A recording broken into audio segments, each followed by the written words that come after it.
ఆనందమట్ అనేటటువంటి బెంగాలీ నవల్లో ఈ గేయాన్ని చేర్చడం జరిగింది. ఆ గేయాన్ని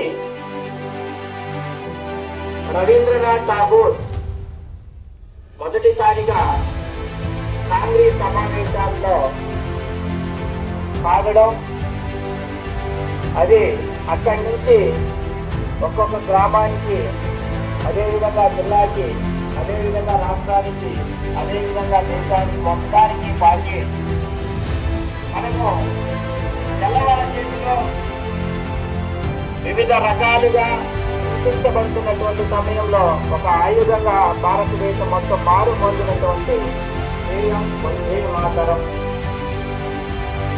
అసలు ఈ వందే మాతరం రాయడానికి ఆ బంకిం చంద్ర చటర్జీ గారికి ఎందుకు రాయాల్సి వచ్చింది అంటే, ఈయన ఒక జూనియర్ న్యాయవాది. ఇవన్నీ అప్పుడు కాలంలో ఏమీ లేని సమయంలో కొంతమంది బ్రిటిష్ వాళ్ళ అధికారి చూసి నల్ల జాతికి చెందినటువంటి నీకు పల్లకి అవసరమా అని దూషిస్తూ కొట్టడం జరుగుతుంది. ఆ సమయంలో పల్లకి మోసేటటువంటి వాళ్ళు ఈయన జూనియర్ న్యాయవాది బంకిం చంద్ర చటోపాధ్యాయ అంటారు అని చెప్తారు.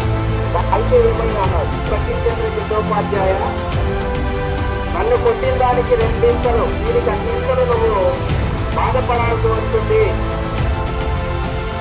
అని చెప్పి, నేను న్యాయవాదిని, నీ మీద కోర్టులో కేసు వేస్తాను అని చెప్పడం జరుగుతుంది.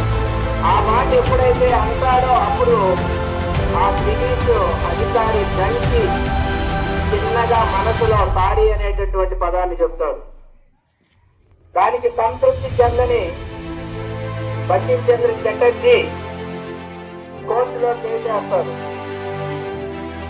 కేసు వేస్తే ఆ కోర్టులో ఉండేటటువంటి లాయర్ కూడా బ్రిటిష్ వాడే కాబట్టి ఆఫీసర్ని, కోర్టు లాయర్ ఇద్దరు కలిసి ఇతన్ని సముదాయించి కేసు విత్డ్రా చేసుకోమని చెప్తారు. దీన్ని గొప్ప సంపాదించుకోవాలి ఏం చేసిందంటే, బహిరంగంగా అందరి ముందు ఆ అధికారి నాకు సమాధానం చెప్పాలి అంటే దానికి బంకిం చంద్ర చటర్జీ గారికి సమాధానం చేస్తారు.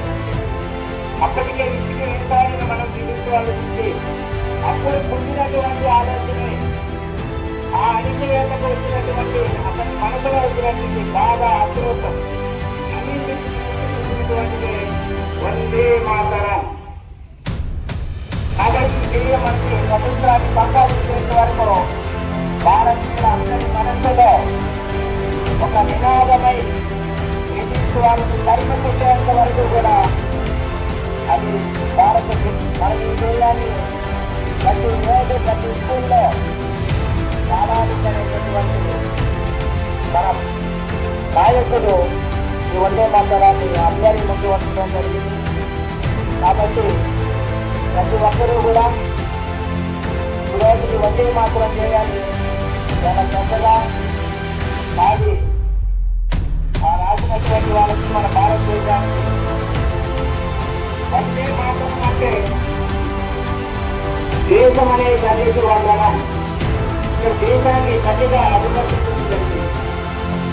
కాబట్టి భారతదేశం అనేటువంటి దేశం కలిసి మనం వందనం చేయడం కాబట్టి మనందరం కూడా ఒకసారి మన ప్రభుత్వం తరఫున అందరికీ చేయాలని బాధ్యతని అందరికీ దాని యొక్క ప్రాముఖ్యతను తెలియజేయడం చెప్పడం జరిగింది. వాళ్ళకి అందరికీ దాని గురించి తెలియజేయడం జరిగింది. ఇప్పుడు అందరూ కూడా చాలా జాగ్రత్తగా క్షుణ్ణంగా ఈ యొక్క వందే మాతరం గీతాన్ని పాడాలని వందే మాతరం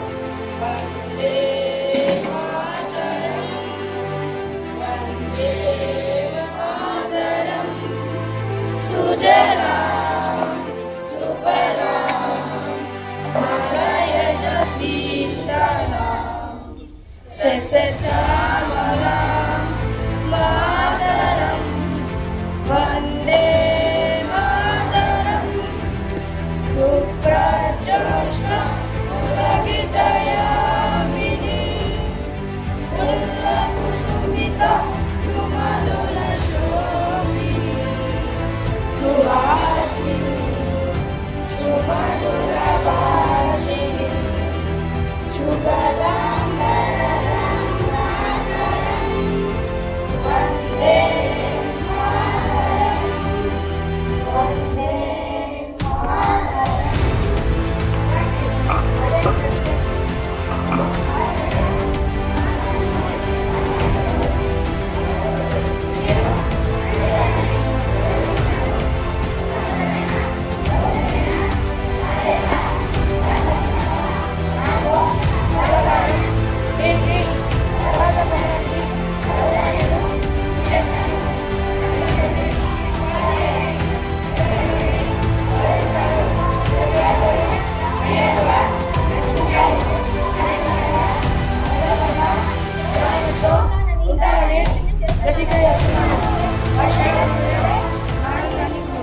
Stand please.